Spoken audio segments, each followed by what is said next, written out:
हर साल रथ यात्रा के पहले प्यारे जगन्नाथ जी बीमार पड़ते हैं, लेकिन क्या आप जानते हैं जब वे स्वस्थ होकर निकलते हैं तो लक्ष्मी जी क्यों नाराज हो जाती हैं?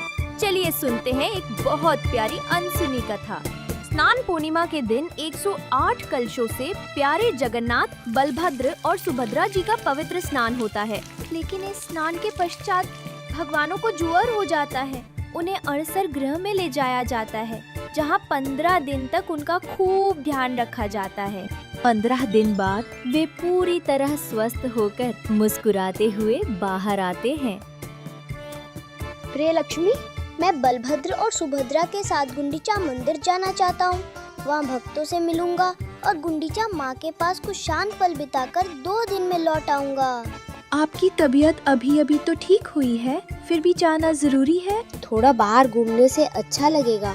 सब भक्त हमारा इंतजार कर रहे हैं। ठीक है, पर वादा कीजिए 2 दिन में लौट आएंगे। मेरा मन आपके बिना नहीं लगेगा। वादा करता हूँ, मैं 2 दिन में वापस आ जाऊंगा।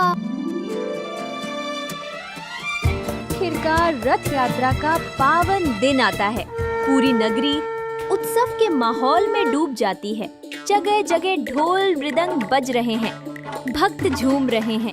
तीनों भगवानों के लिए भव्य रथ तैयार हैं। चलो माँ, गुंडीचा के घर बड़ा मजा आएगा। हाँ, आप खूब मस्ती करेंगे। भक्तों के भजन कीर्तन के बीच प्यारे जगन्नाथ अपने भाई बहन के साथ गुंडीचा मंदिर की ओर बढ़ते हैं। गुंडीचा माँ श्रद्धा और प्रेम से उनका स्वागत करती हैं। वो रसोई में बैठकर अपने हाथों से खीर, लड्डू और दिव्य व्यंजन बनाती है और स्नेह पूर्वक उन्हें स्वादिष्ट भोजन कराती है। तीनों भाई बहन बड़े आराम और मस्ती से माँ गुंडीचा के मंदिर में रहने लगते हैं। इस बीच देवी लक्ष्मी मंदिर में प्रतीक्षा करती रहती है। दिन बीतने लगता है, लेकिन जगन्नाथ जी वापस नहीं आते। सेवक, क्या मेरे प्रिय जगन्नाथ लौट आए? कोई समाचार आया क्या? क्षमा करे देवी, अभी तक कोई समाचार नहीं है। 2 दिन बीत जाते हैं, फिर 3, 4, 5वां दिन भी आ जाता है। लक्ष्मी जी का धैर्य टूटने लगता है। 2 दिन कहकर गए थे और अब 5 दिन हो गए, फिर भी नहीं लौटे। क्या उनके वचनों का कोई मूल्य नहीं है? मैं यहाँ उनकी प्रतीक्षा में बैठी हूँ। क्या मेरी कोई अहमियत नहीं है? अब बहुत हो गया, अब मुझे स्वयं ही जाना होगा। आज मैं उन्हें बताऊंगी कि वादा करके उसे न निभाने से क्या होता है। सेवकों, मेरी पालकी तुरंत सजाओ। सब मेरे साथ चलने की तैयारी करो। हमें अभी गुंडीचा मंदिर जाना है। देवी लक्ष्मी के आदेश से महल में हलचल मच जाती है। उनकी रेशमी पालकी सजाई जाती है। पुजारी और सेवक दल ढोल नगाड़ों के साथ लक्ष्मी जी के साथ चल पड़ते हैं। लक्ष्मी जी पूरे राजसी ठाट बाट के साथ गुंडीचा मंदिर की ओर प्रस्थान करती हैं। नगर भर में ये चर्चा फैल जाती है कि माता लक्ष्मी क्रोधित होकर स्वयं भगवान को लेने जा रही हैं। सभी सहमे हुए हैं कि आगे क्या होगा। प्रभु, माता लक्ष्मी गुंडीचा मंदिर की ओर आ रही हैं और बहुत क्रोधित हैं। ओह, मैं तो वादा ही भूल गया। अब तो वे अवश्य नाराज होंगी। क्या करूं? उनसे कैसे मिलूं? कहीं क्रोध में लक्ष्मी मुझे कोई श्राप न दे दे। जल्दी मंदिर के द्वार बंद कर दो। उधर लक्ष्मी जी का भव्य जुलूस धीरे धीरे गुंडीचा मंदिर के सामने पहुंच गया।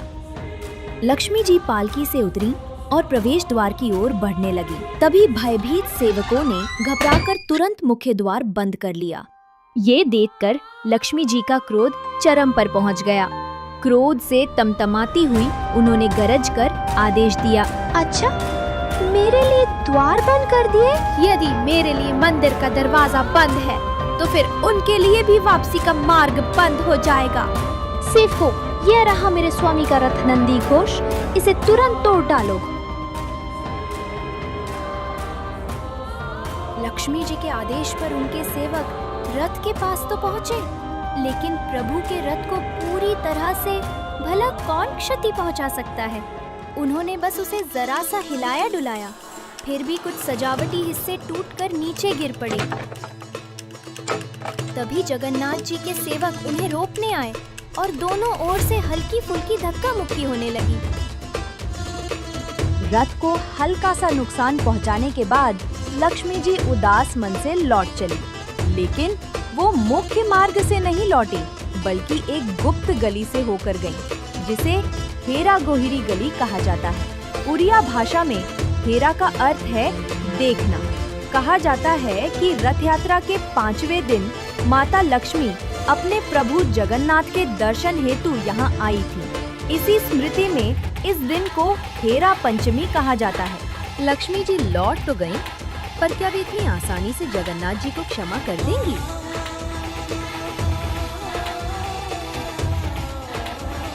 उधर गुंडीचा मंदिर में 6 दिन बीत गए। 7वें दिन जगन्नाथ, बलभद्र और सुभद्रा जी के दिव्य संध्या दर्शन हुए। भक्त बड़ी संख्या में प्रेम और भक्ति से दर्शनों के लिए पहुँचे। अपने प्रभु के दिव्य दर्शन पाकर भक्तों के हृदय आनंद और उल्लास से भर उठे।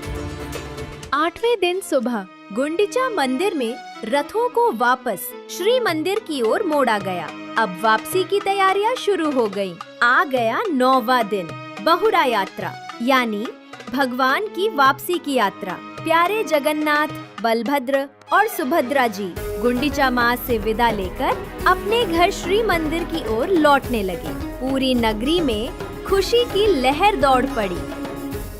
जब तीनों रथ श्री मंदिर लौट रहे थे, तो बीच रास्ते में एक विशेष पड़ाव आया, मौसी माँ का मंदिर। मौसी माँ ने उनके लिए बड़े प्रेम से पोड़ पीठा तैयार किया था, जो उड़ीसा की प्रसिद्ध मिठाई है। हर वर्ष की तरह तीनों ने स्नेह पूर्वक मौसी माँ के हाथ का बना पोड़ पीठा चखा। इसके बाद उन्होंने आदर पूर्वक मौसी माँ से विदा ली और रथ पुनः श्री मंदिर की ओर बढ़ चला। बाउड़ा यात्रा में एक और रोचक पड़ाव आता है। बलभद्र जी और सुभद्रा मैया के रथ तो सीधे सिंह द्वार तक पहुंच जाते हैं, पर प्यारे जगन्नाथ जी का रथ कुछ देर के लिए गजपति महाराज के महल के सामने रुकता है। शुभ समाचार, आपके प्रिय स्वामी लौट रहे हैं। जगन्नाथ जी का रथ रास्ते में दिख चुका है।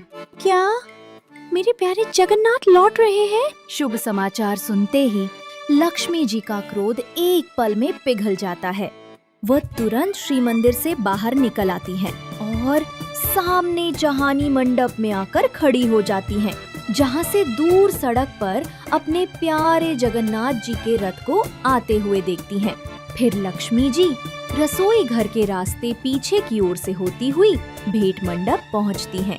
9 दिन बाद आखिर उन्हें अपने स्वामी के दर्शन होते हैं। इस शुभ मिलन को लक्ष्मी नारायण भेंट कहा जाता है। जगन्नाथ जी अपनी विशेष फूलों की माला लक्ष्मी जी को अर्पित करते हैं। देवी लक्ष्मी श्रद्धा से रथ की परिक्रमा कर दर्शन करती हैं। दर्शन के पश्चात वे प्रसन्न मन से श्री मंदिर लौट जाती हैं। उनका क्रोध भले ही शांत हो गया हो, पर क्या वे सचमुच जगन्नाथ जी को इतनी आसानी से माफ कर देंगी? वो तो आगे पता चलेगा। थोड़ी ही देर में नंदी घोष रथ भी श्री मंदिर के सिंह द्वार पर पहुंचता है। नीलाद्रि विजय के दिन तीनों देवताओं के श्री मंदिर में प्रवेश की भव्य तैयारी होती है। बलभद्र जी और सुभद्रा मैया तो सीधे मंदिर में प्रवेश कर जाते हैं, लेकिन प्यारे जगन्नाथ जी बाहर ही रुक जाते हैं, क्योंकि देवी लक्ष्मी के आदेश से उनके लिए मंदिर के द्वार बंद कर दिए जाते हैं। जगन्नाथ जी के सेवक भी द्वार के बाहर से देवी लक्ष्मी से क्षमा याचना करते हैं, लेकिन लक्ष्मी जी अभी भी मन ही मन थोड़ी नाराज हैं। उन्होंने इतने दिनों तक अकेले जो इंतजार किया, उसका शिकवा तो बनता है। आखिरकार जगन्नाथ जी अपनी प्रिय लक्ष्मी को मनाने के लिए ढेर सारे रसगुल्ले और सुंदर फूलों की माला लेकर आते हैं। देवी लक्ष्मी अपने स्वामी की विनती स्वीकार कर लेती हैं। फिर दोनों हंसते हुए एक साथ मंदिर के भीतर प्रवेश करते हैं और इस तरह हर साल रथ यात्रा का ये मधुर मिलन हमें याद दिलाता है कि प्रेम में रूठना भी है और मनाना भी। यदि आपको ये दिव्य कथा पसंद आई हो तो इसे लाइक, शेयर और चैनल को सब्सक्राइब करना ना भूलें। जय जगन्नाथ।